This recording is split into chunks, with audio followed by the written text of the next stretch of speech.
Welcome to the Fragility Forum 2022 podcast series produced by the Fragility, Conflict and Violence Group of the World Bank Group. As complexity and uncertainty become the new normal, with complex crises posing new challenges, from the COVID-19 pandemic to climate change, this podcast series explores how the international community can best support countries affected by fragility, conflict and violence in a fast-changing global landscape. Hi everyone, my name is Tasneem Kala. I am currently a Programs and Development Associate at Nadia's initiative. In this episode, we will be speaking about rethinking the link between development and security, lessons learned from rebuilding the Yazidi community in Iraq. We have two speakers, Abid Shamdeen, our Executive Director at Nadia's initiative, and Olivia Wells, Director of Programs and Partnerships at Nadia's initiative. The podcast will be structured as an interview where I will ask 5 questions and each speaker will be given time to answer. Abid, let's start with you. You are Yazidi and from the Sinjar region of Iraq. Can you tell us a bit more about the insecurity and marginalization your community faced prior to the events of ISIS in 2014? Thank you, Tasneem. I'm very happy to join this podcast and to talk about these issues facing the Yazidi community. As long as I can remember, as a Yazidi who grew up in Sinjar, south of Mount Sinjar and north of Mount Sinjar, my community, the Yazidi community, has faced marginalization and discrimination, starting with resource deprivation when it comes to economic development in our region, security issues that face the Yazidi community. The entire region has always been run by others, not Yazidis, even though the majority of the residents in that region are and were Yazidis. The security and the local governance has always been at the hands of others, and Yazidis had to follow their lead. And my father and my grandfather and others also told me that as long as they can remember, they have faced that discrimination because of our religion, because of our faith. Starting with the Saddam regime, when I was a child growing up in Sinjar, our region was under constant security blockade because the regime did not want Yazidis to live in the mountain around Mount Sinjar in their original communities. What the regime did is forced all of Yazidis in that region to relocate to far from Mount Sinjar in the current setting of the villages north and south of Mount Sinjar for easier control of the population, to make sure that they did not join any opposition or any sort of campaigns against the regime. That led the Yazidi community in the region to leave behind their original communities, their farms, their villages, and start from zero. That discrimination continued in the sectors of education. There has never been any higher education institutions in the Sinjar region. All of the Yazidis that were able to attend higher education had to relocate to Mosul, Baghdad, and other places for years to attend higher education institutions. And that's why, for me personally, I'm the first in my family, first generation to go to college. In the discrimination continued in the sectors of, as I mentioned, depriving the community from resources, not investing in our region. And that continued even after the fall of the regime in 2003. The other groups that took over after the fall of the regime, the Kurdish political parties and others, continued to marginalize Yazidis and neglect their calls for better inclusion in local government and security. And this is why is one of the reasons that when ISIS attacked our region, we did not have a say in our security, and our security, the security of the Yazidis in that region was at the hands of others, and they left Yazidis behind without any warning, without any notice, and the genocide took place in 2014. Thanks, Abid. So what I'm sensing is that what you've just described left the community in a very vulnerable place when ISIS invaded Sinjar in 2014. Can you walk us through what happened? Of course, yes. The community was in a vulnerable place, as I mentioned, because the security was at the hands of others from outside Sinjar, from outside the Yazidi community. And that's why the Yazidis were not aware of the risks. They were aware of the risks that ISIS was around, but they were not looped into the details of the danger that was facing the Yazidi community. And that's why thousands of Yazidis were captured and killed in 2014. ISIS attacked from the south of Mount Sinjar, taken villages like Kocho, Nadia Murad's village, and others, and they captured the entire region. Those Yazidis that were able to make it to the safety of Mount Sinjar took refuge on the mountain and were trapped on the mountain for days.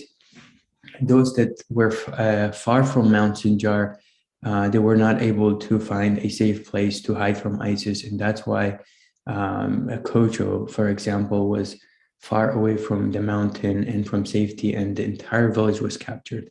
There are other villages in the south. Entire villages were decimated and destroyed. And until today, some of these villages are completely abandoned because of the destruction that ISIS left behind. Their goal was clear.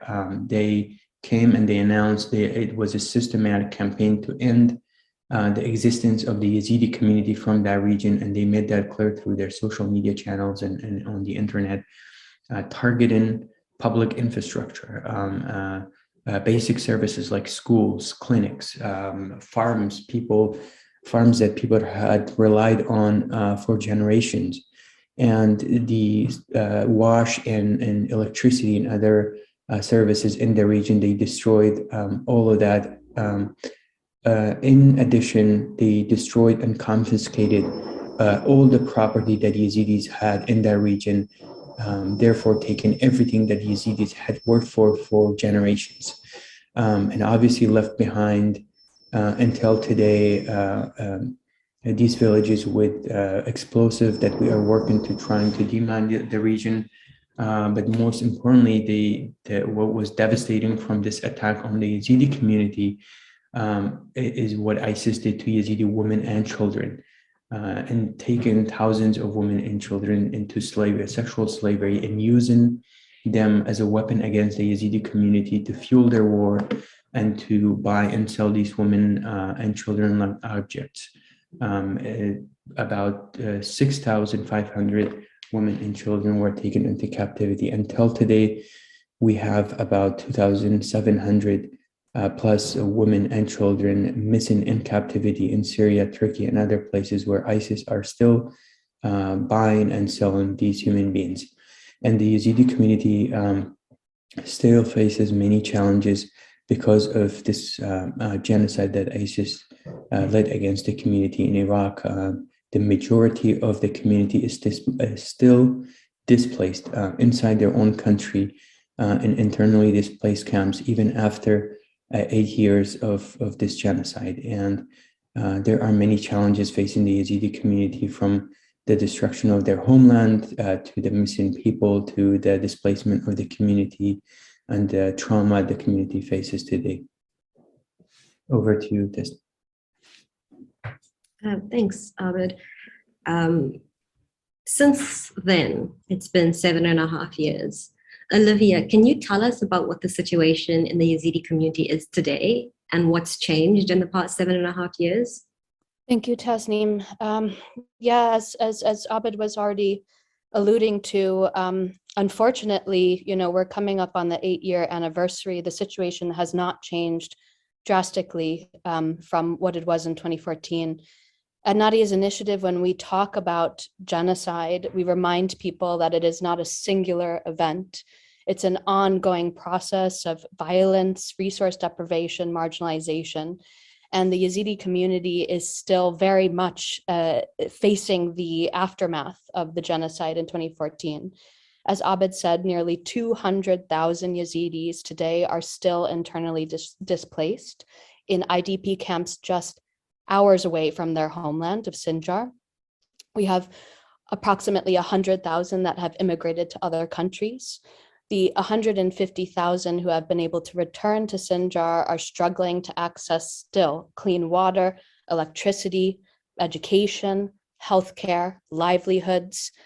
The destruction that took place in 2014 is still very much evident. And one of the things that's also going on is, the conditions in these IDP camps. IDP camps are meant to be short-term solutions to conflict and post-conflict, right? And we see all over the world that this is, in fact, not the case. People end up living in these camps for decades. Nadia, our founder and Nobel Peace Laureate, who's a Yazidi activist, Nadia Murad, herself was living in these camps, and she saw the conditions in these camps. And she said, I don't want this for my people. I don't want my people to continue to suffer. And by suffering, we mean that Yazidis who are stuck in these camps today, they don't have access to adequate healthcare, education, job opportunities. There's high rates of suicide. Mental health is really in a bad state in these camps for the community. There's increased rates of child marriage. There's increased rates of sexual violence against these women. So the situation in these camps is very, very bleak, which is why our organization is focused on rebuilding Sinjar. But to talk a bit more about where the community is today, again, as Abid mentioned, we've got over 2,700 women and children who are still missing in captivity. To date, there have been no collective efforts to search for and rescue these women. They've just altogether been forgotten. And I want to emphasize the fact that these women are still today experiencing modern day slavery on a daily basis. And no one's talking about them. No one's talking about the need to rescue them and reintegrate them with the community. And this issue of that Abid touched upon as well, that this community has endured for forever, is this issue of marginalization and resource deprivation, which made them vulnerable in the first place, is also ongoing. They still don't have access to the same quality of education and healthcare and other vital basic services that other areas and communities in Iraq have today. Another key element of what the community is facing today is that there has been a severe lack of justice and accountability.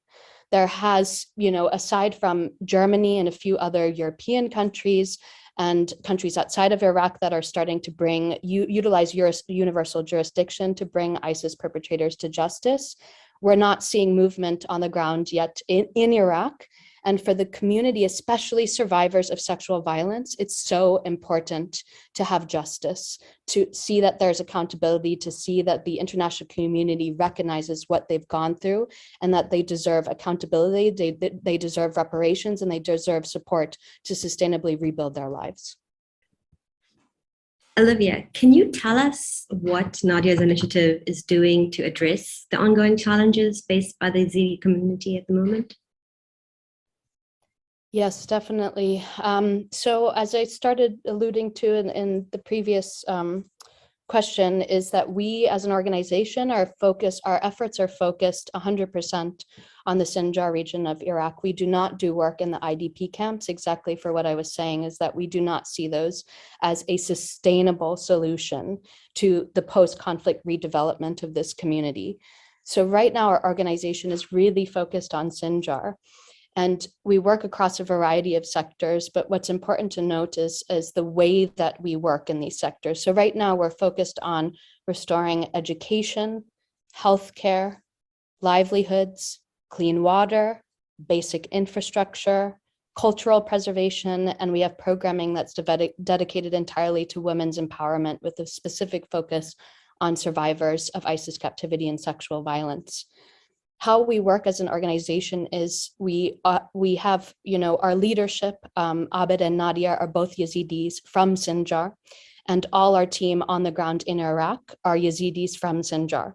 So this is really bottom-up approach to development. We have a team that knows intimately the needs and the concerns of the community that they're serving, and who works with the community to design the programming that we then implement.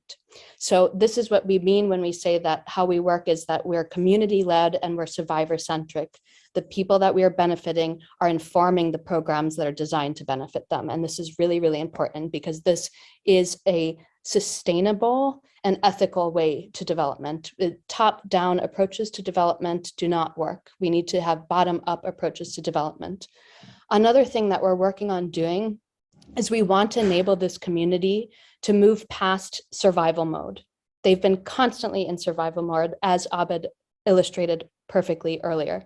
They've been constantly marginalized. They've been constantly vulnerable.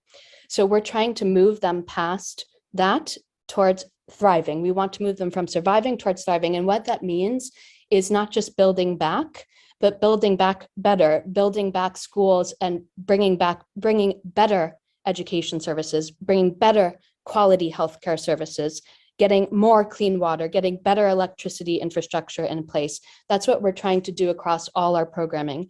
And all our programming is holistic. So if we're designing, for example, we've provided a couple rounds of small business support to women in the region. It's the first type of programming of its kind ever implemented in Sinjar. And we don't just provide these women with trainings. That's not enough. We provide them with trainings, we provide them with grants, we provide them with mental health and psychosocial support. So all our programming is holistic, and it's making sure that it's covering all these needs of the individuals in this community. And that way it's more sustainable and it's more community informed. Another thing to note here is that we do all this programming in tandem with our advocacy work, which is both local, regional, national, and international. And with regards to Sinjar, the advocacy work is heavily focused on a few things. It's focused on stabilizing the region through helping to integrate Yazidis into the local security force and local governance. As Abed mentioned, this is a key element to why the community was attacked. They weren't integrated into their own security, and they were left by their government. They were left to fend for themselves. They didn't have anyone to protect themselves.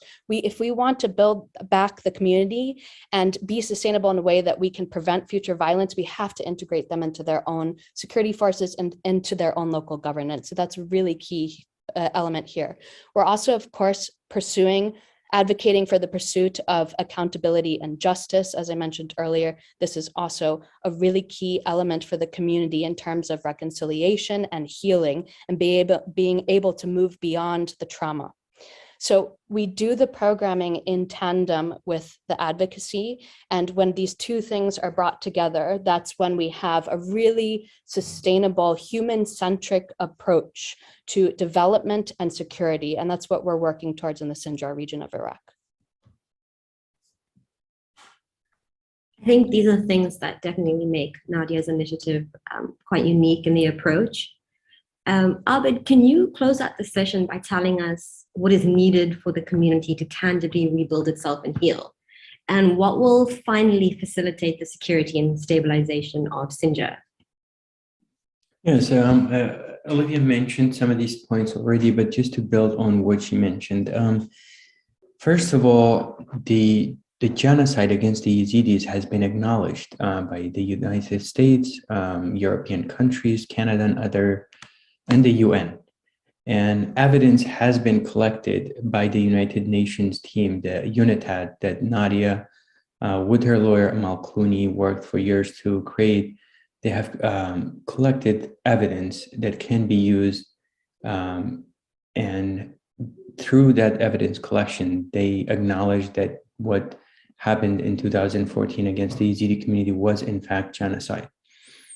So it's not a question if it is for sure. We all know with public evidence, with legal evidence, and with, from testimonies of survivors that a genocide took place against the Yazidi people in Iraq. As recent as last week, President Biden even mentioned that in his speech after the raid took place against ISIS leader in Syria, that what happened to Yazidis was genocide. And it mentioned what happened in some of the villages in Sinjar back in 2014 and the enslavement of Yazidi women. So we know what happened. And we also know what is needed. What is needed is social justice, meaning providing Yazidis with the needed resources to be able to rebuild their homeland and to be able to move from survival, like Olivia mentioned, to thrival mood, and to be able to leave the trauma behind them finally and start a normal life in their own homeland. It is not possible to do that without international support. Pressure in the Iraqi government and the Kurdish government, making sure that they stabilize the security situation in the Sinjar region, in making sure that they include Yazidis, local residents from that region in the security makeup of the region and the local governance, and stabilizing the local governance so that people have access to administrative and government services that they very much need. Making sure that the Yazidis finally have the environment where they can return home from these internally displaced camps.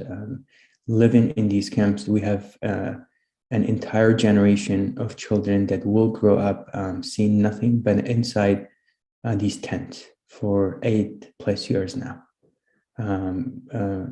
Thousands of children, were born in these camps. Thousands of children were brought to these camps where they were 2-year-old, 3 years old, and 4 years old. They don't remember anything but inside of these camps. So in order for the community to be able to return home and to be able to survive and to heal, they need that social justice and making sure they have access to the services and their homeland is rebuilt, the schools and the clinics and the access to the very basic services they need, but also to build on that, like Olivia mentioned, to make sure that they have access to higher education, to have access to economic opportunities, and access to clean water and other services. But the other very important part of this is legal justice and accountability. It is not enough to just say, yes, we acknowledge that this was genocide.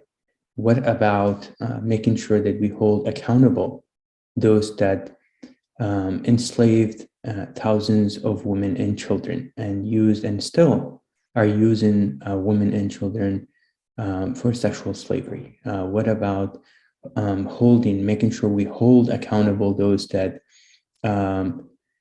killed Yazidis in masses in these mass graves? So far, we have discovered more than 86 mass graves in Sinjar. Making sure we hold accountable those that led this genocide and killed thousands of Yazidi men and older women and even disabled people from the region that were not able to flee. Putting them and having a transparent process for these trials so that people can see what is happening and make sure that survivors, especially survivors, are able to see the process of justice so that they can recover from this trauma. And as Olivia mentioned, another point as well is something very important to the entire Yazidi community and to families that have been traumatized, the missing Yazidi women and children. After 8 years, still we have more than 2,700 women and children missing. Until today, there has been no coordinated effort to rescue these women and children. Families have to work on their own to try to find ways to rescue their daughters, wives, and children by collecting money from friends and family members to pay ransoms to these terrorists. This is unacceptable, and these things that I've mentioned, a way forward for the Yazidi community to be able to heal and return and recover. These solutions are within reach. They are very much within reach, but they are not within reach without international pressure and support for the community, making sure the Iraqi government follow their promises and the Kurdish government follow their promises of stabilizing the region and helping the Yazidi community. Thank you, Abid and Olivia, for sharing those important insights with us. We hope our listeners will utilize this case study of the Yazidis in Sinjar to better understand the link between development and security and the need for a human-centric approach to stabilization for post-conflict communities. This wraps up this episode of the podcast series. Thank you for listening, and please check out our other podcasts. For that, and to learn more about the World Bank Group efforts in environments affected by fragility, conflict, and violence, please visit our website www.worldbank.org/FCV.